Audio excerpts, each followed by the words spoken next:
magandang hapon, Pauline. Magandang hapon sa inyo lahat sa nanonood ng Tatak UPLB. Dito ako ngayon sa Carlos Hilado Memorial State University based sa Talisay City, Negros Occidental. Magandang hapon din po, sir.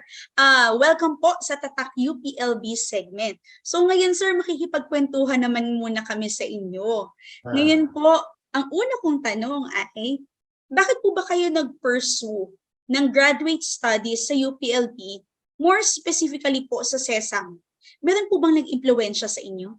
Correct. Mahabang kwento yan, no?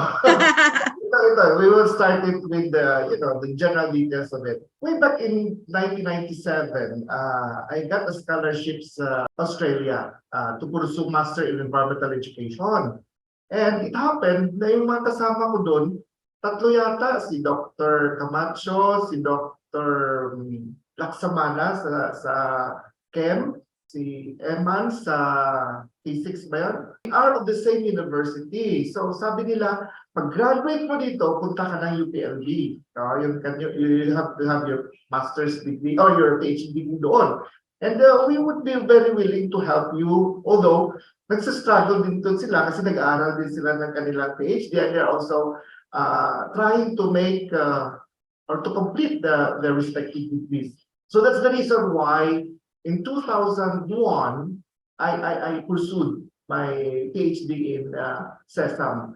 The only program or academic unit that is suited to my qualification is of course the SESAM, considering that they are interdisciplinary and my background is actually an education which well, kung tingnan mo, ang layo yata, no? Imagine environmental science and environmental education. But I was just so grateful because along that line, SESAM, of course, I cannot go to forestry because my undergraduate is education major in English. Mind you, Pauline, Bachelor of Secondary Education major in English. And the only thing I suppose is because, of course, my orientation in science and environmental science, for that matter, is really very, I would call this, a little bit good compared to other disciplines. So doon, nagpuso ako ng PhD in environmental science, major in social theory and environment. So yun yung parang pinaka-shorter version, sir, ng kwento. Yeah. and although ang requirement ng university ko, which I am based before, the West Visayas State University in Iloilo, is that we will let you go pursue your PhD, provided you have to find scholarships. Of course, libre, we can send you, you have your salary, but of course, the incidental expenses that we'll be having when you'll be in UP would be another story. So, considering that, I still, I'll be determined to really have my PhD for that matter. And along that line, then the DA bar, no? Tignan mo, DA bar, which is not quite related to my undergraduate training, provided me with a scholarship. So yun, at the end, after 5 years, I was able to graduate with that degree and the scholarship from them. Of course, the Commission on Higher Education provided me for the dissertation grant as an additional support. But it's basically the DA bar which provided me Stipends and everything. Kasi yung foundation, yung foundation, UPLB Foundation, isang project nila yun, sila yung nag-provide sa amin ng stipend every month. Magpipila din kami doon. I don't know if it's still existing now, but I enjoyed yes, sir. We had with the foundation. Yes, po. Awa, minsan yung mga taga-Picard kasi yung ahead of us, no, na they have a hard time having a regular allowance, considering that I think there is a problem with funding and the way how it has to be given to them. But at the end of the day, I was also able to finish. And I finished the same thing. Yon. So, ang nangyari doon, actually, Pauline, is that I have chosen UPLB more than anything else because I do believe with the influence of those friends of mine I have mentioned a while ago, that they have really been very supportive with my stay in there. Actually, si Dr. Camacho with do you know her? She's with the CFNR.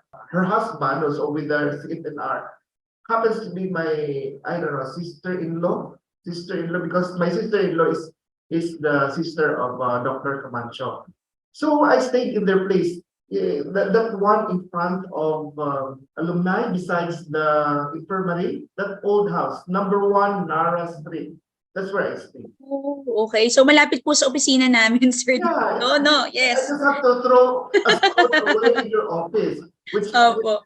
their last loyalty day, last October. I was surprised to see, iba na yung landscape doon. Ganda-ganda na. As opposed to what we have, I think 10 or 12 years ago. So that's the thing. So talagang nakaka-throwback, no, sir? So ngayon naman po, balikan naman natin, sir. Paano po ba nakatulong yung mga natutunan niyo po sa SESAM in your personal growth and development? Okay, so maybe you would ask it as my learning takeaways, no, in SESAM. Yes po, sir. Ang dami, no? I was just so very thankful that the faculty there is very supportive, I tell you. Me from the province, I have to explore how things are being done in UPLB, and at the same time, navigate. I'm not used to campus, which is, you have to take a jeep and go to another building. You can imagine that. But I enjoyed, and it's how do you call this? It's a learning experience. So basically, one is the concept of service learning in SESAM. No, we do not just learn things in its theoretical perspective, but we have to have hands-on them. I have to deal with communities. I have to deal with physical and human environment. These are the two things that we have to get acquainted with, and that is what they are very good at. That we do not just confine ourselves to the four walls of the classroom, but we have to go out, especially on issues that well, of course, because the program is in the environment, and it would be unfair if we just be staying in the classroom or in the four corners of the room or in our laptops, but we have to go to the communities and interact with the people. The second one is, of course, the interdisciplinary perspective that each of these professors have. They do not just confine themselves specialists in their own field, but they have to deal with other disciplines. For example, I have to talk with aquatic ecosystem. No?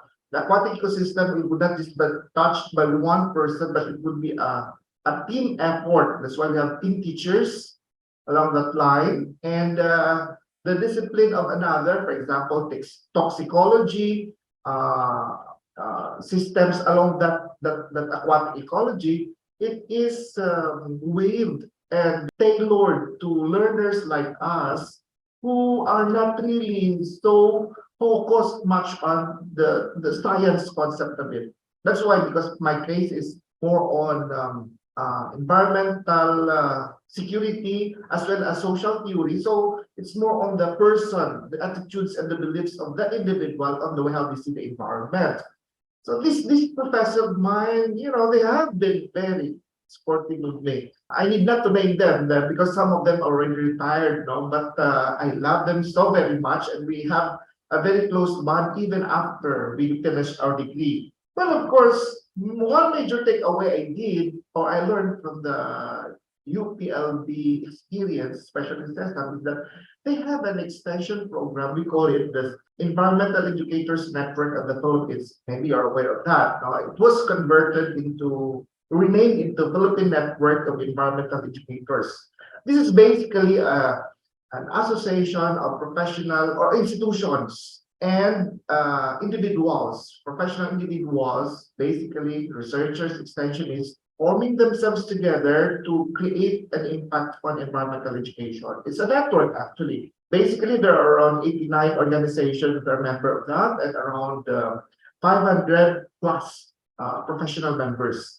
And I happen to be the president of that because I have my connection to SESAM for 4 years. But prior to that, of course, when I was still with West Visayas State University, have been a part of that already. And that is one reason why I was also determined to pursue my graduate program PhD in UPLB.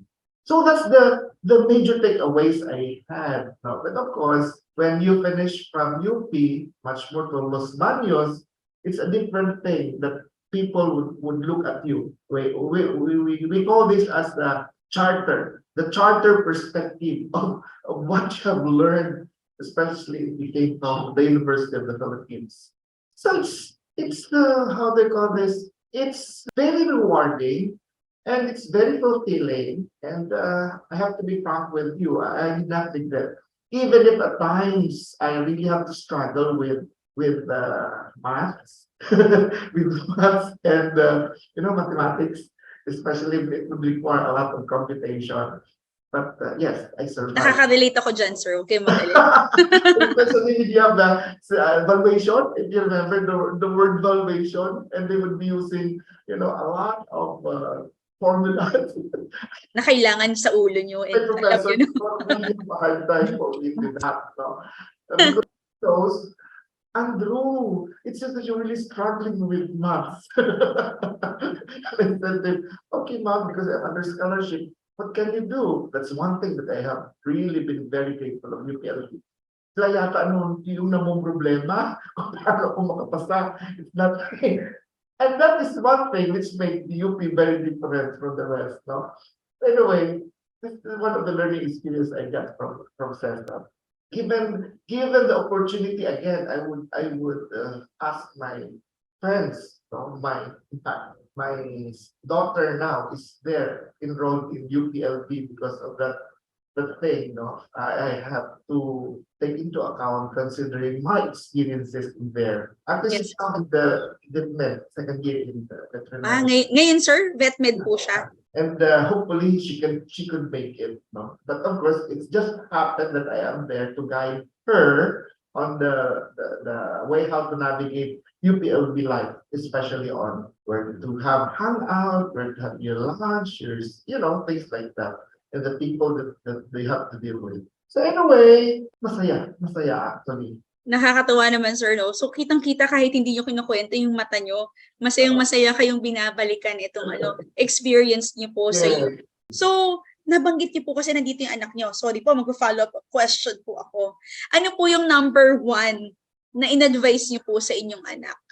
One, sabi ko, learning in UP is how do you call this? Very different from what we usually do here in Bacolod, no? Especially that you came from a private school.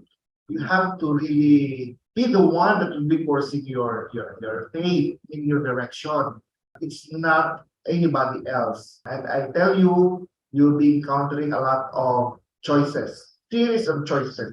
And the way how you choose that choices you will be having in there matters. No? So you have to ask me so that more or less I could guide you on that. But it doesn't mean that because you have asked me, my advice would be carved into stone. You have to weigh it yourself, because obviously UP learning is nothing. It's more of intrinsic in nature. You have to decide it for yourself. Even your professors, I tell you, they will just be providing you the choices, and it is there where you have to make or unmake yourself. That's the first thing that I really advise them. Well, of course, the second one is I am just very fortunate because we have a wonderful fellowship there with the church I had. We hold our service actually there in the fourth floor of Vega Center, the Los Baños Bible Community, and a lot more, or most of them are pastors in UPLB, the trustees they had. And it's a wonderful fellowship. My daughter is also joining there. More or less. So that's one support thing that they have learned from UPLB. And I really have to do the same for my daughter. Kasi kung wala kang support, how do you call this? Yung Support system. Group support system, mahirap talaga. Yes. So I actually have to share with you, may kasama siya sa dorm na first time niya, taga Iloilo, it's her first time to be with outside of the parents. Family. Parang she has to stop because she could not adjust. And I was telling her, did you bother to help her? Yeah, I tried, but the only thing is that, of course, individual difference, individual variation. They might have different perspective on how they have been, reared. So the only thing that my daughter could see is that, okay, we just provide you some socialization, some cook. It's up to you for you to deal with. So nag-LOA yata yung bata. Ewan ko, babalik tayo. Opo. That's the one thing. That's so sad. Pero napakaswerte po ng anak niyo dahil meron siyang support system. Not just from you, but also yung nandito malapit po sa kanya. Yes. Which is very, very important. Lalo na sa mga, yun nga, nabanggit niyo po kanina, yung sitwasyon na ganyan na first time nalayo sa family, malayo yung hometown. So medyo iba talaga yung challenge kasi talaga nabibigay nun. Bukod sa iba pa yung yung yung mga academics nila, yung hirap doon at iba rin yung pag everyday na nabubuhay sila dito. So very, very swerte po ang inyong anak dahil pero nandyan po kayo to guide her.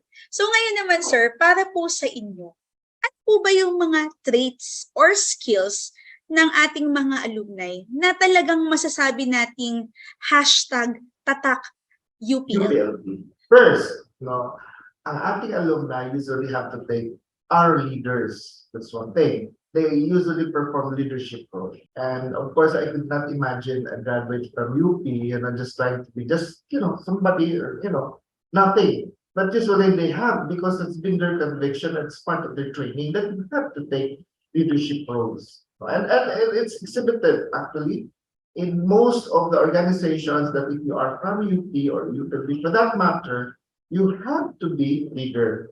The second is that find this very unique, which I think if you try to look at their respective narratives, seeing the stories that they would be providing to us, and based on my observation, is that one, I think I really have to, kasi parang na-imbibe ko na rin eh, we are mostly, not all, grounded to basics. Meaning, we have not been influenced by what this world perhaps would offer, but because it's the college of agriculture at the start, so the earth is our footstool, meaning the earth is where we start to live. We do not float, we do not have heirs for that matter.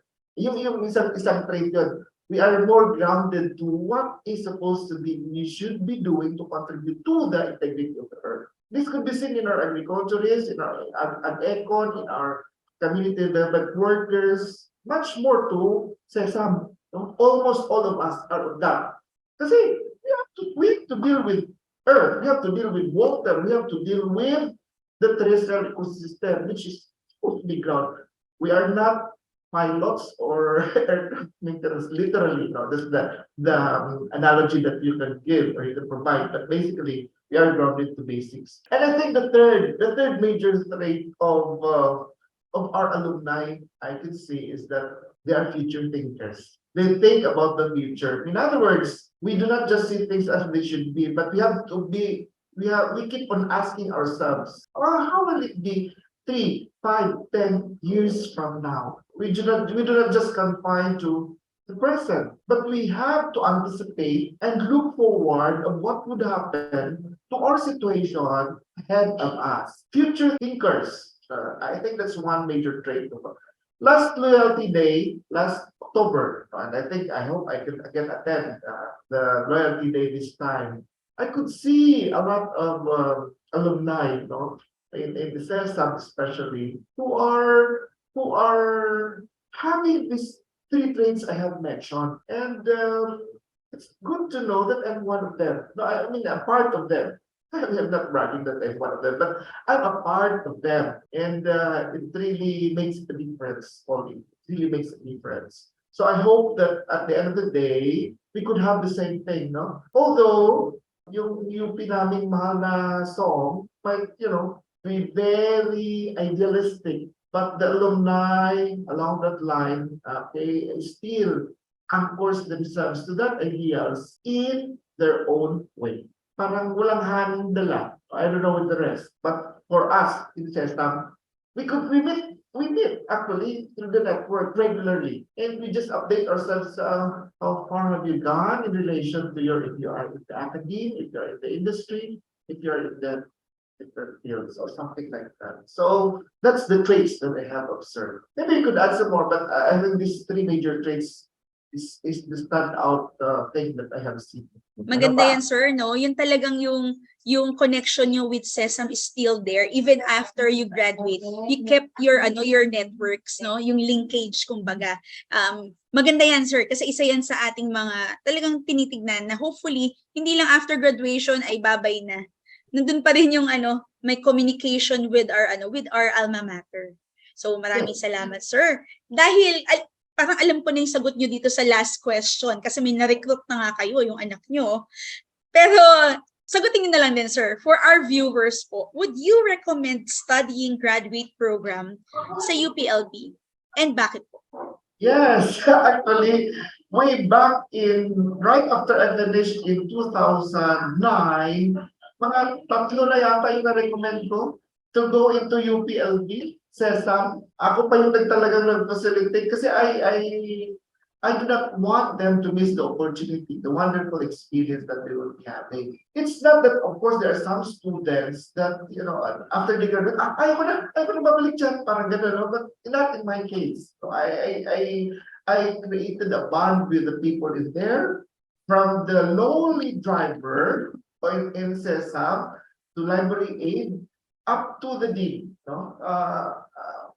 I can relate to them. Up to now, hanggang ngayon, no? Si Ate Vanji, si Ate Malu, no? Yung mga nandyan sa SESAM, we keep in touch with each other. In fact, when I was still the president of the PA, mainstay yata ako dyan sa SESAM. Yung mga nagre-retire ng mga professor ng emeritus, si Sir Pacardo, si Sir Nick, no? Sir Florese, si Ma'am Baby. Okay, a lot of them. I cannot remember their name one by one. We still have contacts. Si Ate Sophie actually is yung asawa niya, best friend ko yan nung kami kasi araw-araw nandun ako sa computer shop niya naggagawa ng aming reaction papers and the like. Mga papers ba? Yan. So yun. Requirements. I have that. So in fact, I'm still looking. Every time Dean Rico would post, if there would be who are willing to enroll in UPLB, I would post that to my network here in the university and at the same time with other universities. Meron scholarship, sabi ko, Sherka would provide 5, then you have to enroll. Environmental diplomacy, something like that. I do not know but I think my effort of trying to invite them to be in UPLB, much more to SESAM, is sufficient, is enough. So, no regrets. We have a wonderful relationship with, that's why when I became the vice president, I went to Cerrico and I discussed matters with Chancellor Camacho to have a memorandum of agreement, my university and UPLB. Because of that, I will tell you, I wanted always to connect with what Tatak UPLB should. That's it. Napakaganda naman yan, sir. Kayo yung naging bridge para magkaroon ng collaboration between the two universities. Di ba? Maganda yan. And we are hoping for for more partnerships and collaborations, not only with your university, but also with you, sir. Malay nyo, maging kayo dito, tawag dito, affiliate na professor. Kaya pa ba ng time nyo, sir? O busy-busy na kayo dyan bilang VP ng research sa inyong university? Yeah, holding my hands out of the school. It's too much already. Not until siguro when we would be having some. Di bale, sir. Visit my daughter from time to time. That's the thing. And of course, I have to drop by. Actually, sa Monday, I will be there. We will be having the accreditation of one of UPLB is again the one that will be having SESAM. Hopefully, sir, kung may time kayong dumaan sa office, daan po kayo. Nandito po si Ma'am Emmy Maribeles. At least, may nakilala kayo na, no? Doon sa itaas, no? Yes po. Harap ng infirmary. Yes, sir. Kami, yung sa Rotonda. Kami lang po nag-isang kulay blue na building dito. Yeah, maganda na ngayon, no? Kasi nakastay ako sa International House one semester. Akyat na kami dyan talagang kung yan, parang guba talaga. Kaya pagkita ko, ala, ganda ng stair. Malapit na. Ako sir, marami pong construction pa. Marami rin construction din dito. So, hopefully pag graduate niyo pong anak niyo ay medyo ayos-ayos na po yung ibang construction sites dito sa university.